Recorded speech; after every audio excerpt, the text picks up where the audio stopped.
ირაკლი კობახიძე ამტკიცებს, რომ ვიზა ლიბერალიზაციას ქვეყნის ეკონომიკის ზრდაზე გავლენა არ აქვს. ოცნების პრემიერი ამბობს, რომ პირიქით ვიზა ლიბერალიზაციის შეწყვეტა ეკონომიკურ ზრდას დაეხმარება, რადგან უვიზო რეჟიმი მისი თქმით მიგრაციას ახალისებს. კობახიძე ამბობს, რომ ვიზა ლიბერალიზაციის არარსებობის პირობებში ქვეყანაში ბევრად მეტი საქართველოს მოქალაქე დარჩებოდა, სამუშაო ძალა გაიზრდებოდა და შედეგად ეკონომიკური ზრდის ტემპი გაუმჯობესდებოდა. ამის შესახებ კობახიძემ რუსთავის ეთერში გუშინ განაცხადა. დღეს კი ოცნების პრემიერის გზავნილები მისმა თანაგუნდელებმა გაიმეორეს. ნინო წილოსანის თქმით, კობახიძის ნათქვამის სწორად გაგებას ჯანსაღი აზროვნება სჭირდება. ჯანსაღი აზროვნება ჭირდება იმას, რომ რაც თქვა ირაკლი კობახიძემ გაიგოს სწორად. ირაკლი კობახიძემ თქვა, რომ ვიზა ლიბერალიზაციამ რა თქმა უნდა გაამარტივა შრომითი მიგრაცია, რის შედეგადაც თავისთავად გაიზარდა მიგრანტების რაოდენობა.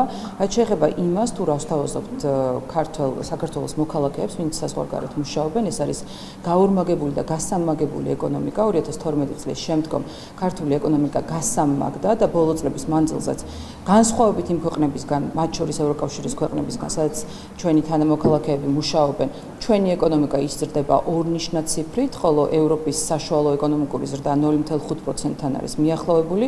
შესაბამისად, ვთავაზობთ იმას, რომ საკუთარ სამშობლოში მათ ექნებათ ყველანაირი ხელშეწყობა, რომ იშოვონ და იპოვონ ღირსეული სამუშაო და საკუთარი თავის რეალიზება მოახდინონ. ოპოზიციაში ამბობენ, რომ ქართული ოცნება ევროკომისიის რეკომენდაციების შესრულებას არ აპირებს, რაც დიდი ალბათობით ევროკავშირთან უვიზო მიმოსვლის შეჩერების საფუძველი გახდება. მათი თქმით, ივანიშვილის პარტია პროპაგანდისტული გზავნილებით საზოგადოებას სწორედ ამისთვის ამზადებს. კობახიძის განცხადების საპირისპიროდ ოცნების ოპონენტები ამბობენ, რომ ვიზა ლიბერალიზაციას ქვეყნის ეკონომიკის ზრდაზე მნიშვნელოვანი გავლენა აქვს. ბუნებრივია, როდესაც არის თავისუფალი მიმოსვლა, არის შესაძლებლობა ეკონომიკის განვითარებისა, არის შესაძლებლობა ინვესტიციების მოზიდვისა, მაგრამ ივანიშვილის ბანდას პუტინის გეგმის მიხედვით არ აინტერესებს ეს ყველაფერი. ივანიშვილის და მისი მოღალატეთა ბანდის ამოცანა, რაც არის, კარგად დავინახეთ, ხო? არ მოგწონთო, ივანიშვილმა უთხრა ხალხს, აგერ არის იაფი ბილეთები და გაფრინდით კოპიტნარის აეროპორტიდანო და სწორედ ეს ხდება. საქართველოს დაიცალა ქართველებისგან. აი კიდევ ერთხელ ვამბობ, შაჰაბაზის დროს არ ყოფილა ისე დაცლილი საქართველოს ქართველებისგან, როგორც ახლა იცლება აი სწორედ ამ მოღალატე ივანიშვილის რეჟიმის დროს. უვიზო რეჟიმის შეჩერება იქნება უმძიმესი დარტყმა საქართველოს მოქალაქეებისთვის, მათი ეკონომიკური სტაბილურობისთვის, ჯანდაცვაზე, ხარისხიან ჯანდაცვაზე ხელმისაწვდომობისთვის, ქართველი მეზღვაურებისთვის, რომელსაც აწოდის უვიზო რეჟიმი და საქართველოს პასპორტი უვიზო რეჟიმის პირობებში ანიჭებს პრიორიტეტს. დღეს არალეგიტიმურ ქართულ ოცნებას არ აინტერესებს საქართველოს მოქალაქეების რეალური საჭიროებები, მათი მიზანია მხოლოდ და მხოლოდ ის, რომ საქართველოს დატოვონ სრულ იზოლაციაში რუსეთის პირისპირ. სრული პასუხისმგებლობა იმ ეკონომიკურ ზიანზე, იმ რეალურ საფრთხეზე, რაც უდგას საქართველოს მოქალაქეებს და მოსახლეობას უვიზო რეჟიმის დაკარგვის პირობებში, ეკისრება ივანიშვილს. ვიქრინჯებოდი უკვე ისეთი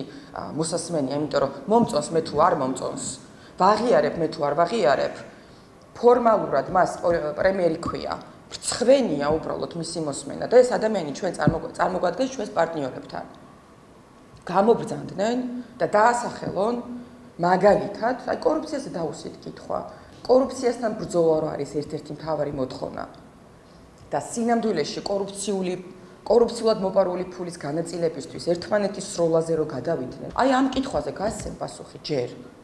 და მე აღმოჩნდება, რომ საერთოდ არაფერი შუაში არ არის დედა, მამა და კაცებს გათხოვებისგან ვიცავთ ეს პროპაგანდა. ევროკომისიის მიგრაციის და საშინაო საქმეთა გენერალურმა დირექტორატმა მაკა ბოჭორიშვილს გაუგზავნა წერილი, რომლითაც პარტნიორებმა ქართულ ოცნებას ადამიანის ფუნდამენტური უფლებების დაცვა მოსთხოვეს და ვადა აგვისტოს ბოლომდე მისცეს. წინააღმდეგ შემთხვევაში შესაძლოა ვიზა ლიბერალიზაციის შეჩერების პროცედურები დაიწყოს. 8 რეკომენდაციიდან ივანიშვილის გუნდი მხოლოდ სადავო კანონების გაუქმების მოთხოვნაზე აპელირებს. ესენია კანონი უცხოური გავლენის გამჭვირვალობის შესახებ და საკანონმდებლო პაკეტი, ეგრეთ წოდებული ოჯახური ღირებულებებისა და არასრულწლოვანთა დაცვის შესახებ. არადა მოთხოვნები მხოლოდ ადამიანის უფლებებს არ ეხება. ჩამონათვალშია კორუფციასთან ბრძოლა, მესამე ქვეყნებთან სავიზო პოლიტიკის თავსებადობა ევროკავშირის ნუსხასთან. წევრ სახელმწიფოებში უსაფუძვლო თავშესაფრის მოთხოვნისა და არარეგულარული ყოფნის საკითხის მოგვარება. ანტიკორუფციული ბიუროს შესახებ კანონში ცვლილებების შეტანა ვენეციის კომისიის რეკომენდაციების გათვალისწინებით. პერსონალური მონაცემების დაცვის შესახებ კანონის ევროკავშირის კანონმდებლობასთან შესაბამისობაში მოყვანა და სხვა. ოცნება ევროკომისიის ამ რეკომენდაციებს შანტაჟს უწოდებს და მის შესრულებას არ აპირებს.